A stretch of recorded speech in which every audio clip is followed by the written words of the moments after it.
என்னதான் Bajaj finance, Bajaj steel இண்டஸ்ட்ரீஸ்னு இந்த மாதிரி கம்பெனிஸ் இருந்தாலும் நமக்கு ஞாபகம் வர பஜாஜோட முதல் அட்வர்டைஸ்மெண்ட் இதுவா மட்டும்தான் இருக்கும்.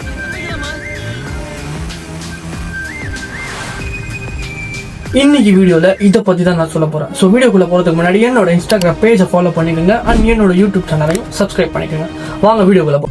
1889 ராஜஸ்தான்ல ஒரு ஏழப்பட்ட ஃபேமிலியில ஜமன்லால் பஜாஜ் பிறக்கிறாரு. இவர் 13 வயசா இருக்கும்போது இவரோட அப்பா இறந்து போறதுனால இவருக்கு நிறைய குடும்பத்தோட பொறுப்புகள் வந்தடையுது.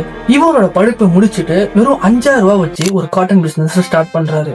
அந்த காட்டன் பிசினஸ் பெரிய அளவுக்கு ப்ராஃபிட் கொடுத்ததுனால 1945ல பஜாஜ் பிரைவேட் லிமிட்ல ஒரு கம்பெனியை அபிஷியலா ஸ்டார்ட் பண்றாரு. ஃபாரின் கண்ட்ரீஸ்ல இருந்து 2 வீலர்ஸ் இம்போர்ட் பண்ணி இந்தியால சேல் பண்ண ஆரம்பிச்சாங்க. எல்லாமே நல்லா தான் போற அந்த டைம்ல 1970ஸ்ல வெஸ்பாவோட இருக்கிற கான்ட்ராக்ட் முடிஞ்சு போகுது.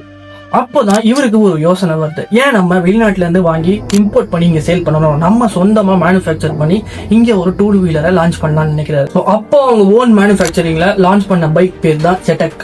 இந்த ஒரு ஸ்கூட்டர் மக்கள் மத்தியில நல்ல வரவேற்பு கொடுத்ததுனால அடுத்தடுத்த ஸ்கூட்டர்ஸ் லான்ச் பண்ணி மக்கள் மத்தியில ஹிட் மேல ஹிட் கொடுத்தாங்க. ஒரு கட்டத்துக்கு மேல ஸ்கூட்டர்ஸ் ஸ்டாப் பண்ணி பல்சர்ன்ற ஒரு பைக்கை 2001 அப்போ லான்ச் பண்றாங்க. இதுக்கப்புறம் என்ன நடந்துன்னு சொல்லிட்டு உங்களுக்கே தெரியும். கிட்டத்தட்ட 75 கண்ட்ரி மேல பஜாஜ் கம்பெனியை இன்ட்ரோடியூஸ் பண்ணி யங்ஸ்டர்ஸ் மத்தியில ஒரு நல்ல ஒரு கிரேஸை உருவாக்கி வச்சிருக்காங்க. வெறும் 5000 ரூபாய் வச்சு ஸ்டார்ட் பண்ண கம்பெனியோட நெட்வொர்க் இன்னைக்கு 4.5 லட்சம் கோடி ஆயிருக்கு. இந்த வீடியோவை உங்க பஜாஜ் பைக் ஓட்டுற ஃப்ரெண்ட்ஸுக்கு ஷேர் பண்ணுங்க.